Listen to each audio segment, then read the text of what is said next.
तो थांबवला जातोय. लोकशाही संपुष्टात आणण्याचं पाप महाराष्ट्रातलं हे जे भाजप प्रणित येड्याचं सरकार आहे, खोक्याचं सरकार आहे, या सरकारच्या विरोधात तातडीनं ऍक्शन घ्या. राष्ट्रपती राजवट महाराष्ट्रामध्ये लागू करा. ही भूमिका काँग्रेस पक्षाने आणि महाविकास आघाडीने मांडलेली आहे. मराठी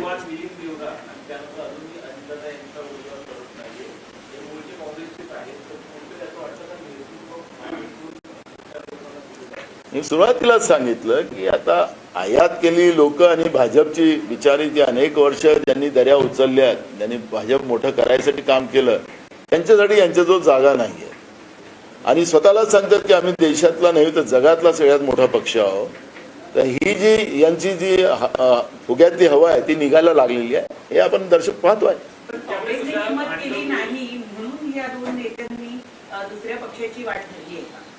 काँग्रेसनी काय किंमत केली की नाही? ऐका ना, काँग्रेसनी किंमत नसती केली तर हे मोठे नसते झाले.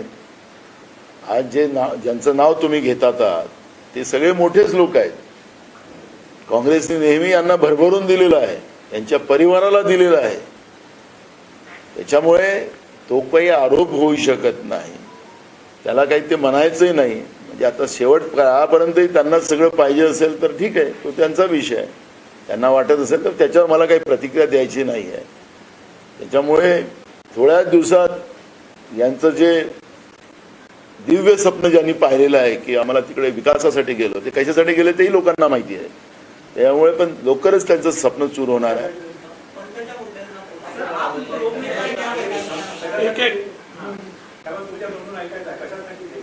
म्हणून आम्ही आमच्या काल चन्नी थलाजींनी सांगितलं की त्यांनाच विचारा कशासाठी गेले, ते अजूनही सांगायला तयार नाही, तर त्यांच्याकडूनच घ्या ना.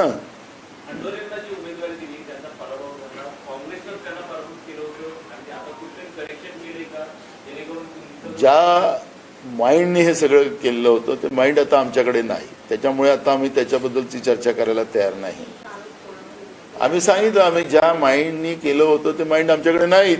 त्यामुळे आंडोरे साहेबांना राज्यसभेची तिकीट देऊन एक काँग्रेस पक्षाने जो विश्वास दाखवलेला आहे त्याबद्दल मी काँग्रेस पक्षाचं मनापासून आभार, आमच्या हायकमांडचा आभार मानतो.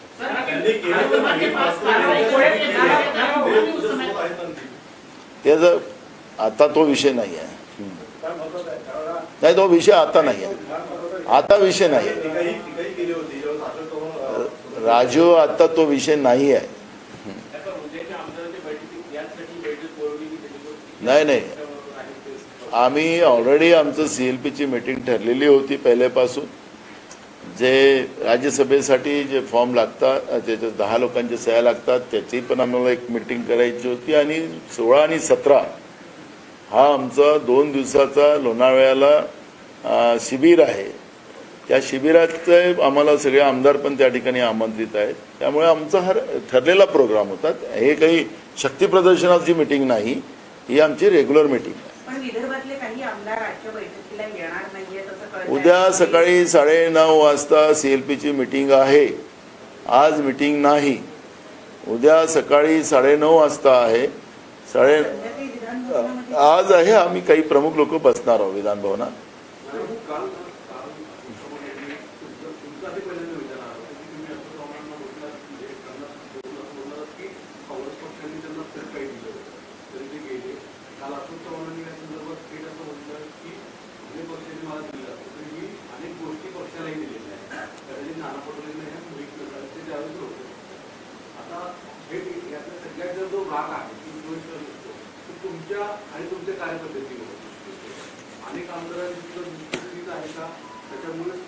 नाना पटोले महाराष्ट्र प्रदेश अध्यक्ष झाल्यानंतर सगळ्या निवडणुका तो जिंकत आलेला आहे. नाना पटोलेंनी निवडणुका काँग्रेस पक्षाच्या हारल्या नाहीत, तर त्याचा राग आहे का, हा एक प्रश्न होतो. आखरी नेतृत्वाला जिंकणं, पक्ष जिंकवणं हे नेतृत्वाची जबाबदारी आहे. आता राग कशासाठी असेल तो आता मला माहिती नाही, त्याच्याबद्दल आता त्यांनाच विचारा.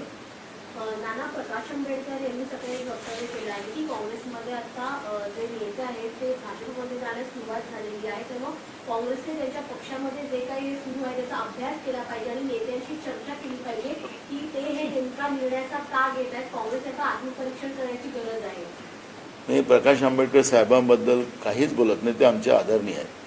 बोला. पण प्रकाश नानांनी जे काही घडलंय, जे काही घडलं त्याच्यावरून त्यानंतर म्हणजे अशोक चव्हाणांचं जाणं पक्षामधून कुठून तरी अशी चर्चा आहे की तुमची कामगारणी झालेली आहे किंवा तुमच्या जबाबदाऱ्या येत्या काळामध्ये कमी केल्या. काल आमचे प्रभारींनी तुमच्या प्रश्नाच्या उत्तराला सांगितलं की आमचं लिडरशिप महाराष्ट्राची नाना पटोले हे सांगितलंय.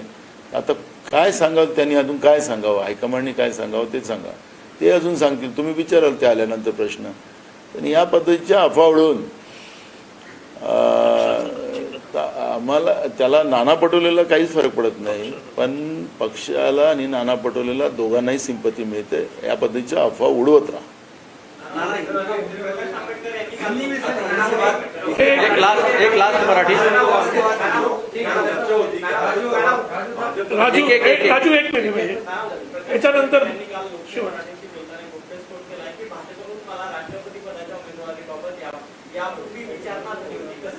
कोण भाजप या पक्षाकडून मला राष्ट्रपती या पदाच्या उमेदवारी प्रकाश आंबेडकर. मी सुरुवातीला तुमच्या एका प्रश्नाला सांगितलं, आदरणीय प्रकाश आंबेडकर साहेब आमच्यासाठी आदरणीय, मी त्यांच्याबद्दलचं कुठलंही वक्तव्य करणार नाही. राजू बोल. काल अशोक चव्हाणांबद्दल चर्चा होती की अशोक चव्हाणांनी भाजपमध्ये प्रवेश करत असताना मला DCM आणि सार्वजनिक बांधकाम विभाग मिळाला तर त्याची मागणी केली होती. कुठेतरी भाजपकडनं हा प्रस्ताव फेटाळला गेला आणि त्यांना राज्यात ठेवलं. याबाबत अशोक चव्हाण यांची उंची किंवा यांचं काय भविष्य होतं? चंद्रकांत बावनकुळेंच्या हाताने त्यांचा प्रवेश हा ते काय चंद्रकांत बावनकुळे, चंद्रशेखर बावनकुळे. काय झालं की त्यांनी काल ते सगळे लोक काँग्रेसमध्ये आणल्यासारखे आमचे अशोकरावांनी बोलले, त्याच्यामुळे मला ते थोडंसं प्रॉब्लेम होतो. तर मूळ प्रश्न असा आहे की त्याच्यात त्यांच्या हाताने त्यांचा प्रवेश होणं म्हणजे काय झालं ते आपल्याला कळतं. काहीतरी त्यांचे राष्ट्रीय नेते येणार आहेत, त्यांचा आग्रह होता की राष्ट्रीय नेत्यांनी व्हावं, पण तसंही नाही झालं. त्याच्यामुळे मी काल त्यांना जे काही मी त्यांचा जेव्हा प्रवेश होत होता तेव्हा मी पाहत होतो, तर त्यावेळेसच माझ्या लक्षात आलं की एक नेतृत्व करणारं आमच्या काँग्रेस पक्षात त्यांची नेतृत्व क्षमता होती, त्यांचंच सगळं प्रमुख होतं ते. आणि अशा वेळेस असं होणं, म्हणून मी त्यांना काल आव्हान केलं की अशोकराव वापस येऊन जा, तिकडे फार त्रास होणार तुम्हाला, असं मी कालच आव्हान केलं त्यांना. आम्हाला काळजी आमच्या अशोकरावांची. सर हिंदी में एक बात बता दीजिए. मराठी में प्रश्न की नारायण राणेंनी जरांगे पाटलांची टीका केली की तुम्ही मर्यादा ओलांडली, अंतुळात पडून नाटकं करावी, आम्ही त्यांना मराठ्यांचा नेता मानत नाही. आता नारायण राणे साहेब आहेत, साहेबांबद्दल काय बोलता येईल का आपल्याला? जरांगे बिचारा जमिनीतला माणूस आहे, त्याच्यामुळे जरांगेबद्दल ते काही बोलू शकतात असं मला वाटतं. पण आखरी नेतृत्व कोण ठरवतं? ही जनता ठरवतं. त्याच्यामुळे सर्टिफिकेट त्यांना द्यायची, भाजपमध्ये असल्यामुळे त्यांना सर्टिफिकेट द्यायचं काही काम त्यांच्याकडे दिलं असेल नारायण राणे साहेबांकडे, तर मला माहिती नाही. त्याच्यामुळे पण ते सर्टिफिकेट वाटतात आजकाल ते. सर हिंदी में एक बार बता दीजिए. बड़े बड़े नाम थे नारायण राणे, पंकजा मुंडे, विनोद तावड़े, सबको छोड़कर और दो छोटे नेता हैं जो उनकी क्या कहें? मुझे एक बड़ा ताजुब होता और चिंता भी होती है कि भाजपा देश का नहीं तो दुनिया का सबसे बड़ी पार्टी है, इस तरह का अपनी पीठ अपने हाथ से ठोकती रहती है. तो जिन बेचारे कार्यकर्ताओं ने, उनको बेचारा ही बोलेंगे, कि बेचारे कार्यकर्ताओं ने जिस तरह से पार्टी को मजबूत करने के लिए और इनको सत्ता में लाने के लिए जो मेहनत की है, तो बेचारे कार्यकर्ता की कोई चिंता ही नहीं की जाती है. और जब भी आता है मौका, तो जो इंपोर्ट किए गए लोग रहते हैं, जिसको हमारे अपोजिशन लीडर बोलते हैं चाइना का माल, क्या बोला, चाइना माल, तो चाइना का माल सुबह यूज़ करो शाम को ख़त्म हो जाता है, ऐसा उसका अर्थ वैसा होता है. तो आयात किए लोगों को ये टिकट दे रहे हैं, तो इसका मतलब है कि बीजेपी के पास लीडरशिप नहीं है. जो लोग उनको लीडर नहीं है, डीलर ऐसे बोलते थे, वही लोग अगर इन लोगों को, डीलरों को ताकत देते होंगे, तो आप समझने की बात है कि बीजेपी जिस तरह से अपनी संस्कृति बताती है, पार्टी विद द डिफरेंस, ऐसा जो बीजेपी बोलती थी, तो ये पार्टी विद द डिफरेंस ये है कि जिनको प्रधानमंत्री वाइट पेपर निकाल के आदर्श घोटाला निकालता है और वो लोकसभा में कहता है आदर्श घोटाला किसने किया बहनों भाइयों, ऐसे उनका भाषण आप अभी सोशल मीडिया पे बहुत चल रहा है। हमारे मित्र देवेंद्र फडणवीस राज्य के सबसे कमजोर गृह मंत्री, वो कहते हैं कि ये लीडर नहीं है, ये डीलर है। तो अब क्या चल रहा है ये महाराष्ट्र में? तो मुझे ये लगता है कि बीजेपी के दिखाने के दांत और खाने के दांत अलग है। वो भ्रष्टाचारी लोगों को इकट्ठा कर कर, भ्रष्टाचार यही उनका एकमेव मकसद है, और भ्रष्टाचार से देश और राज्य को लूटकर, राज्य की जनता को लूटकर लोगों को गरीब करना, उनको बेरोजगार करना, किसानों को पूरा खत्म करना। किसानों के खेत में बिजली लगती है तो बिजली नहीं देना, उनकी फसल ना खरीदना। दिल्ली में जिस तरह से किसानों का आंदोलन चल रहा है उसके ऊपर लाठी की बरसात होना, आंसू गैस छोड़ना, खिले गड़ाना, जिस तरह से अत्याचार जो लोग कर रहे हैं, यही बीजेपी का असली जो भारत है, जो बोलते ना भारत देश को कौन सा देश बनाना चाहते हैं, और नरेंद्र मोदी, तो यही उनका असली रूप भारत का बनाना चाहते हैं। और ये सब लोग समझते हैं, इसलिए इसमें हमें ज़्यादा जाना नहीं है। लेकिन बीजेपी की जो मानसिकता है, ये आज के लिस्ट से ये पता चलती है कि उनके पास नेतृत्व करने वाली क्षमता नहीं है। इसलिए दूसरे पार्टी के नेताओं के ऊपर डाका डालकर, डराकर, धमकाकर, उनको अपने पक्ष में लेकर उनको पद देने की जो मुहिम शुरू की है, वो सबको समझती है। कांग्रेस ने चंद्रकांत खंडेरे को राज्यसभा का टिकट दिया है, जो कि विधान परिषद में नहीं जीत पाए थे। जो माइंड थे वो निकल गए। चंद्रकांत हंडोरी जी इस बार जीतेंगे। सर, राज्यसभा में जिस प्रकार बाकी सरकारी पार्टियों ने जिस प्रकार उम्मीदवार दिए हैं, वो कांग्रेस से आए हुए उम्मीदवार दिए हैं, जैसे विपिन देवरा है, चंद्रकांत, अशोक चव्हाण है। तो जैसे इनका वोट जो है, तो कांग्रेस के विधायक जो है वो क्रॉस वोटिंग करने की संभावना भी इस पूरे मामले को लेकर बताई जा रही है। तो क्या कुछ तैयारियां? देखो, ये वोट आपको दिखा के करना है, और जब वोट दिखा के करते हैं तो उसमें वही डिस्क्वालिफिकेशन तुरंत है, इसमें इलाज तुरंत किया जाता है, तो कोई गड़बड़ी नहीं होगी। और चंद्रकांत हंडोरी जी इसमें जीतेंगे, उतनी वोट संख्या हमारे पास है। बीजेपी नेताओं का बयान आ रहा है कि सर, राहुल गांधी की यात्रा मुंबई पहुंचने से पहले कांग्रेस में कोई बचेगा नहीं उनका स्वागत करेगा। राहुल गांधी के साथ देश की जनता है, और जनता ही नेता बनाती है। बीजेपी ये गुर्मी में ना रहे, बीजेपी इतने घमंड में ना रहे। रावण का भी घमंड नहीं टिक सका, वो जाति से ब्राह्मण था और उनको पूरे वेद पाठ थे, भगवान शंकर जी का उनके ऊपर आशीर्वाद था, लेकिन उनके घमंड ने ही उनको चकनाचूर कर दिया। तो इस तरह का घमंड बीजेपी ना करे, और बीजेपी लोकतांत्रिक व्यवस्था को नहीं समझती होगी। नेताओं को चोर के ले जाना और हम उसके जीतेंगे। राहुल गांधी का स्वागत करने के लिए रास्ते रास्ते पर रात बेरात, ठंडी हो, बारिश हो, धूप हो, राहुल गांधी के सत्कार के लिए, सम्मान के लिए लोग खड़े रहते हैं। किराए से नहीं लाना पड़ता राहुल गांधी जी को। ये भी वो संदेश आपके माध्यम से बीजेपी को हम देना चाहेंगे। सर, एक सवाल यह है कि जिस तरह से कांग्रेस के नेता हाल के दिनों में छोड़कर गए हैं, इसके पीछे की वजह क्या है? कई लगभग 3-4 हफ्तों मैं जो गए हैं, हाल के दिनों में संजय निरुपम ने कल एक ट्वीट किया था, आपने कार्यप्रणाली को लेकर इनडायरेक्टली उन्होंने ब्लेम किया था। कुछ नेता की कार्यप्रणाली से कहीं ना कहीं नाराज है, आपका नाम नहीं लिखा था। अशोक चौहान ने भी कहा था, बाबा सिद्दीकी ने कहा था, कुछ तो वजह नहीं होगी, यूं ही कोई बेवफा नहीं होता। तो वजह क्या है कि आपके नेता पार्टी से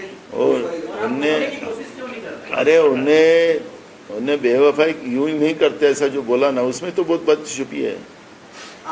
नहीं, वही छुपी है जिनने ये डाला कहा है, उन्हीं से पूछिए आप। थोड़ा सा क्या प्रॉब्लम था भाई आपका, कहाँ दबी थी तुम्हारी उंगलियां या गर्दन, थोड़ा पूछिए तो थोड़ा समय आएगा, उनको बोलने दो। जो भी आप मेरे को इनडायरेक्टली बता रहे हो, एक बार डायरेक्ट आने दो।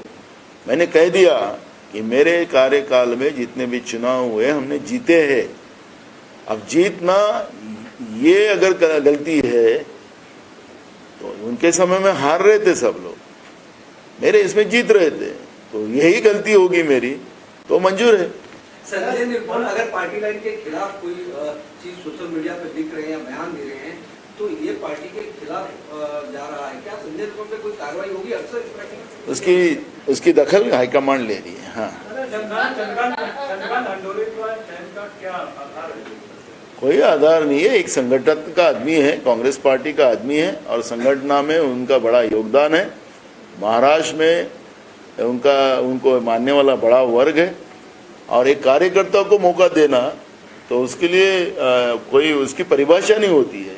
इनकी परिभाषा पूछिए ना बीजेपी से कि तुमने इंपोर्ट किए लोगों को क्यों किया करके, इनकी परिभाषा पूछिए। हमने कार्यकर्ता को मौका दिया है। सवाल ये है कि कांग्रेस पार्टी जो ये कहती है कि भाई ईडी और सीबीआई का इस्तेमाल जो है केंद्र करता है विपक्षी पार्टियों को डराने के लिए। जब आपकी सरकार होती है, राज्यों में सरकार रही, तो वहाँ पर आप रिपोर्ट टैग की जो है राजनीति क्यों नहीं करती? देखो, ईडी और सीबीआई और इनकम टैक्स सेंट्रल गवर्नमेंट की एजेंसियां है। अभी हमारी एक आपके साथी ने कहा था कि सरकारी पक्ष, ऐसा कहा, भारतीय जनता पार्टी पक्ष नहीं कहा, एक आपके ही इसने कहा है। तो मैं उन्हीं के सेंटेंस को आगे लेके जाना चाहता हूं कि सरकारी पक्ष के बारे में आप अगर हमसे पूछ रहे हो तो सरकारी पक्ष इस तरह से तानाशाह कभी नहीं बना था जो आज बना है 2014 से, और उसका जो है कंट्रोल वो दिल्ली का है। और इसलिए मैं जानना चाहता हूं कि राज्य सरकार, अब राहुल जी की लीडरशिप में जब केंद्र में सरकार आएंगी तो उसका जवाब भी उसी ढंग से दिया जाएगा और हम पूरी तैयार हैं।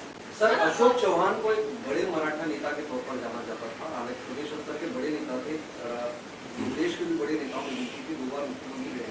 उनके जाने से वाकई में महाराष्ट्र कांग्रेस के लिए कितना नुकसान है?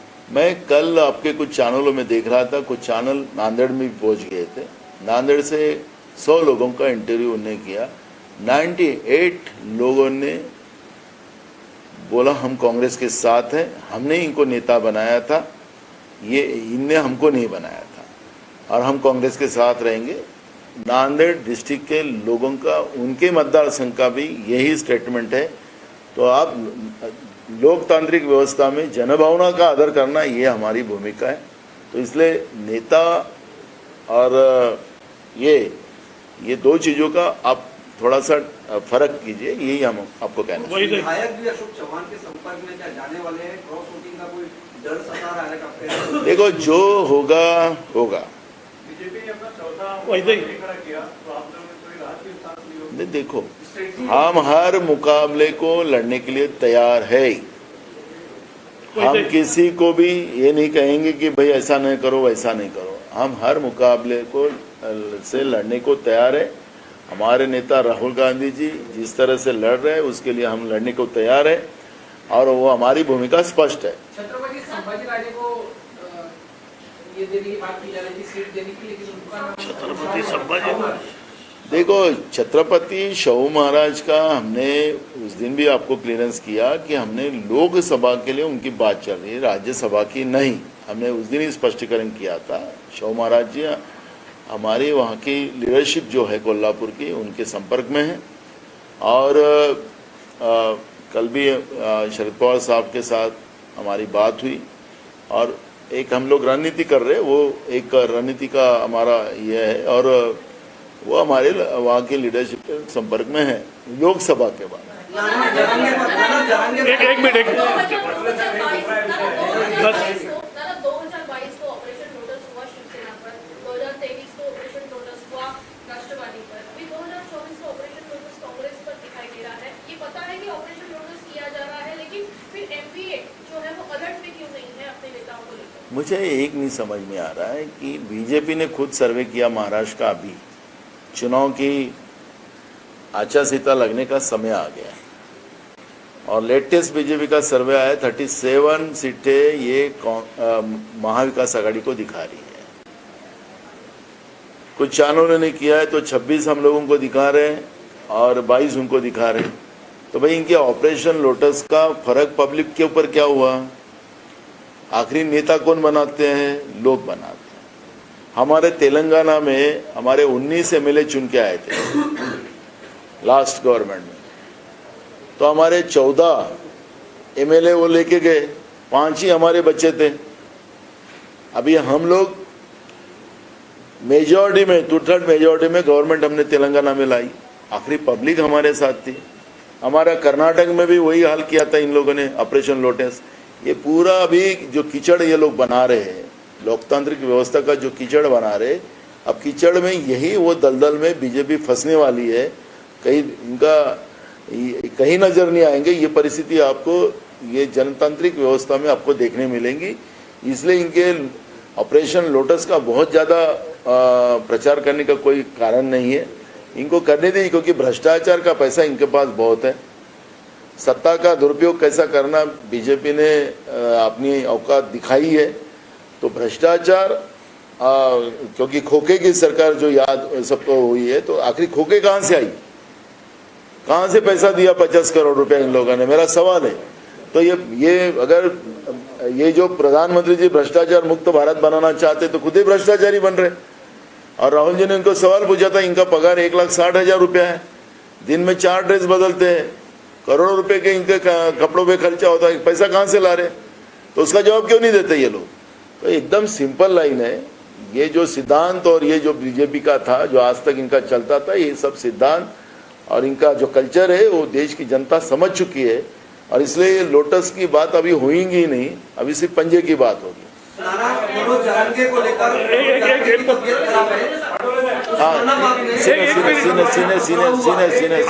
सीनियर हाँ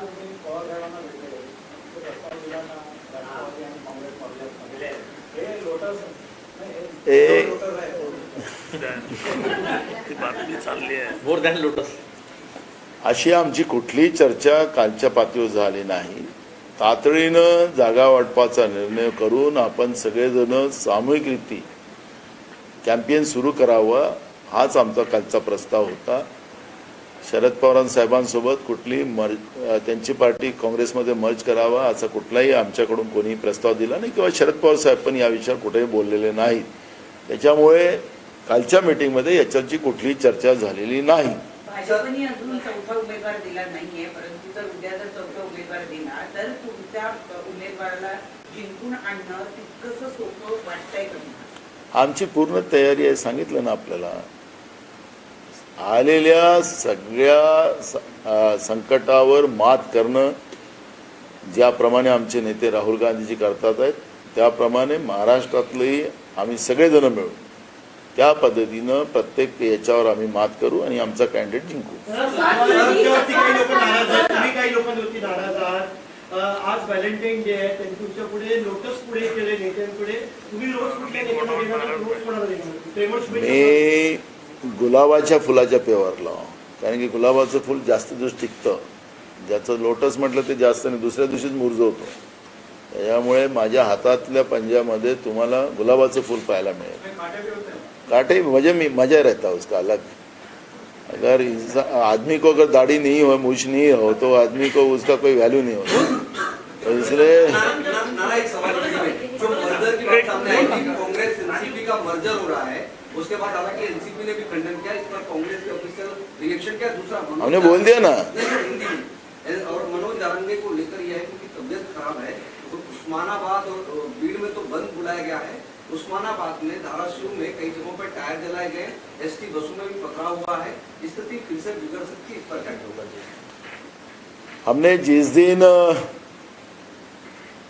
जरांगे जी को राज्य के मुख्यमंत्री ने उनका आंदोलन छुड़ाया नए मुंबई में और यहाँ आने नहीं दिया उनको मुंबई में, तो उसी दिन जब हमको पूछा गया तो हमने वो इसी दिन पूछा था कि इन्हें ओबीसी को फंसाया या मराठा को फंसाया.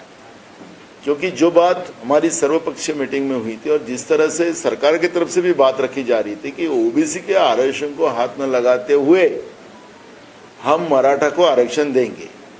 अब उस दिन उन लोगों ने अध्यादेश निकालने की बात की, हम मराठा को आरक्षण दिया, उसका गुलाल वहाँ पे ये किया गया, ढोल बजाए गए। फिर 10 तारीख को जरांगे जी को क्यों आंदोलन करना पड़ा और उपोषण के लिए बैठना पड़ा? तो ये सरकार बार बार फंसाती है, ये धोखा देने वाली सरकार है, ये लोगों से लूटने वाली सरकार है। लोगों को जैसे आज जरांगे जी की हालत पूरी खराब हो चुकी है और पहले ही उनकी कई बार तबीयत खराब हो चुकी है।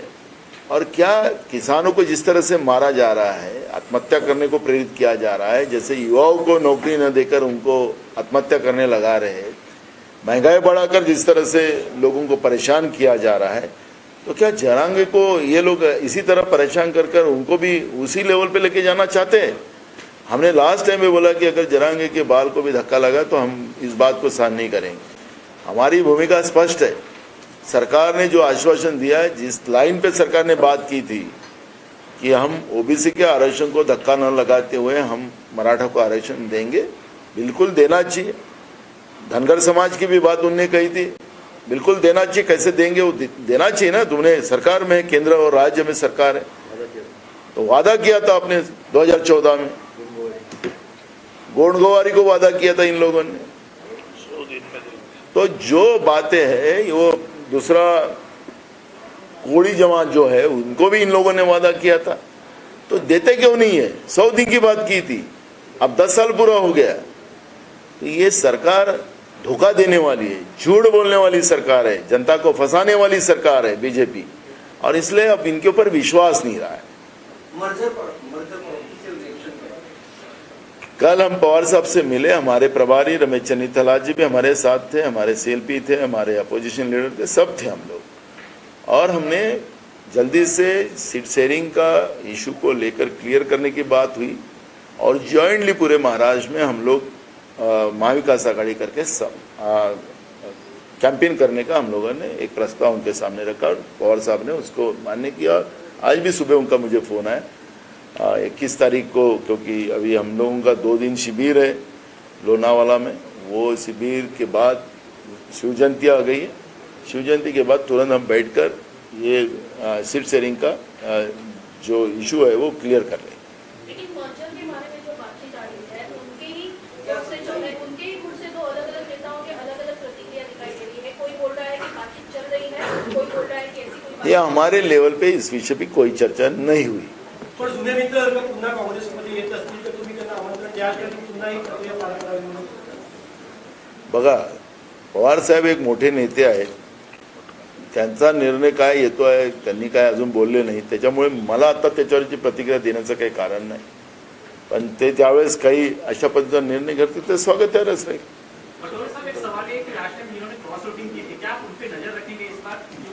आपको वोट दिखा के करना है राज्यसभा में, तो नजर में, अरे मेरे भाई, मैं रहूंगा ना वहाँ बैठा, इनवैलिड हो जाएगा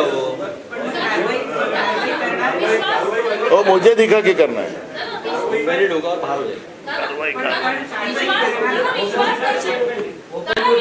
देखो ओपन वोटिंग होता है, हाँ, इसलिए मैं आपको बता, डिस्क्वालीफाइड होगा 6 साल में, 6 साल का 6 साल। ठराव किया था, तभी कांग्रेस के कई सारे विधायक जो थे वो नहीं आए, जिसके कारण वो वोट नहीं कर पाए, विश्वास ठराव में मौजूद नहीं रह पाए। ऐसे भी संभावना हो सकती है कि अरे हमने बोला ना, हमने यही कहा कि ओपन वोटिंग है, ऐसा कुछ नहीं होगा, आप चिंता मत करो। राज्यसभा का कैंडिडेट हंडोरे जी ये महाविकास आघाड़ी के कैंडिडेट है और वो चुन के जाएंगे।